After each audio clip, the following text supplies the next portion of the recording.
Boa tarde novamente. Olha, agora eu recebo a coloproctologista e cirurgiã do aparelho digestivo, a doutora Doriane Lima, que está grávida do Felipe. Para quando o Felipe é esperado, doutora? Boa tarde. Boa tarde, fim de setembro. Já tá aí, né? Já, Mais um companheirinho para o Matheus. Que coisa Sim, boa. Joia. Doutora, o assunto hoje é constipação. Prisão de ventre, intestino preso é a mesma coisa? É uma doença ou é um sintoma, a constipação intestinal? Então, assim, a constipação, ela é um distúrbio caracterizado pela prisão de ventre, né? Então, pela diminuição de flatos e de fezes. Então, assim, o que é o normal, só para a gente entender, né? Então, o normal é você ir ao banheiro até 3 vezes ao dia, ou até a cada 3 dias, contanto que suas fezes saiam macias e que você não tenha esforço para evacuar, tá? Então, essa é a normalidade. Certo. Mudando disso, saindo fora desse quadro, aí a gente pode caracterizar como constipação. Então, se passa muito tempo para ir ao banheiro, se só sai fezes durinhas, igual de cabritinho, né? Se você passa muito tempo, fica lá se apertando muito para o cocô sair, ou às vezes até precisa tomar um laxante ou fazer uma manobra ali perto do ânus e da vagina e empurrar para esse cocô sair. Isso aí é o que a gente chama realmente de constipação. E aí eu queria chamar a atenção que, assim, a mulher é diferente do homem em muitos sentidos. Inclusive no intestino. Então, assim, os nossos hormônios femininos, eles fazem com que a gente fique mais constipada. Então, essa história de chegar no consultório e dizer que quer ser igual ao marido, não tem como, né? É mesmo? Ah, porque meu marido é um reloginho, vai ter um botão. Eu ouço muito isso, é verdade. Então, assim, o homem só pode ser comparado com outro homem. Não tem como comparar com mulher, tá? Então, eu chamo bem a atenção, friso bastante. Muito bom saber disso, viu, doutora? Pois é bem isso. E aí, assim, uma outra coisa também, que nós, mulheres, a gente tem uma tendência a comer mais doce que homem, né? E aí, isso também ajuda a piorar.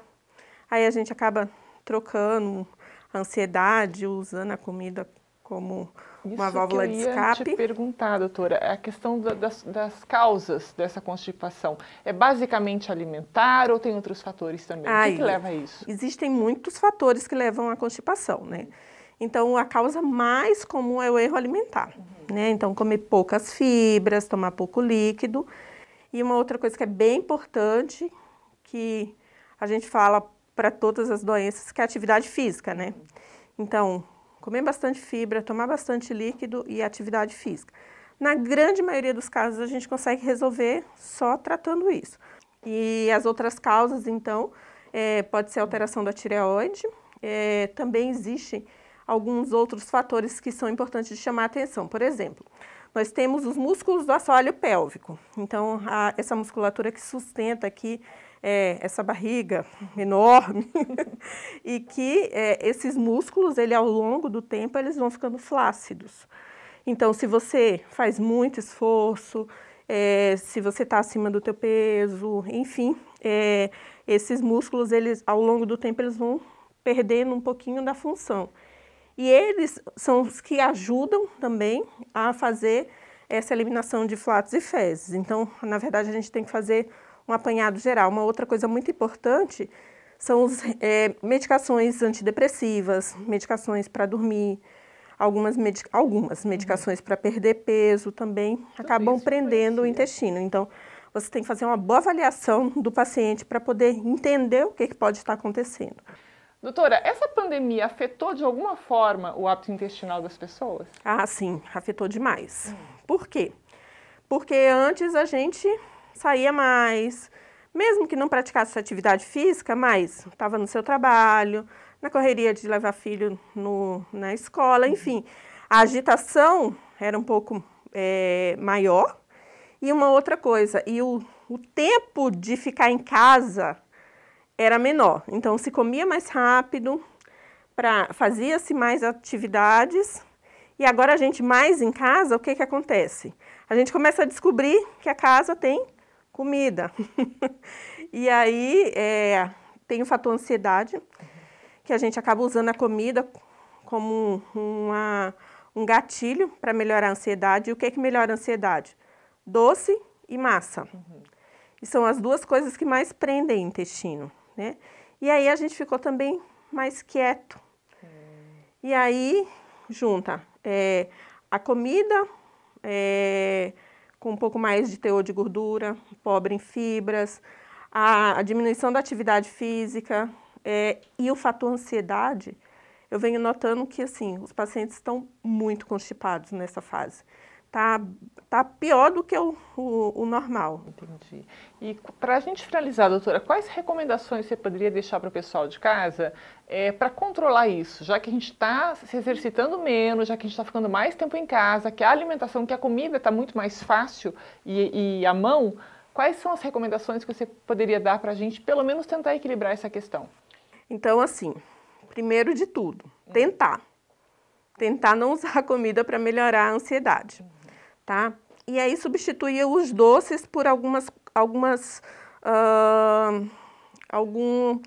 comidinhas que enganam o nosso paladar, que são mais doces. Por exemplo, tâmaras, damascos, que é rico em fibra e eles são docinhos, tá?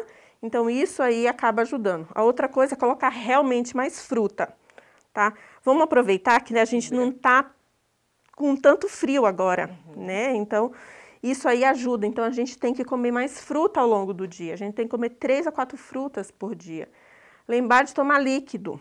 E assim, qualquer canal da internet, a gente consegue alguns exercícios fáceis para a gente fazer em casa. Então, assim, a gente tem que tentar fugir dessa roda que tá da nossa ansiedade, para fazer com que o nosso organismo eles não fiquem tão parados. Que aí a gente ganha peso, o intestino fica muito ruim, aí vai ter hemorroida, fissura, começa a sangrar, e aí, diante de um sangramento, o que você acha? Que está com uma doença, aí piora a ansiedade. Então, é uma bola de neve mesmo, né? Tá certo. Doutora Doriane, obrigada pelas informações.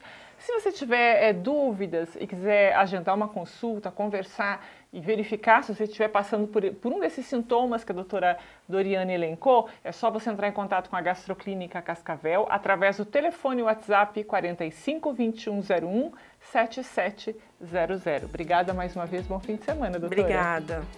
Olha, no próximo bloco nós vamos falar sobre moradia saudável. Um novo conceito em morar bem já é realidade em Cascavel. A gente apresenta isso para vocês daqui a pouquinho, volto em instantes.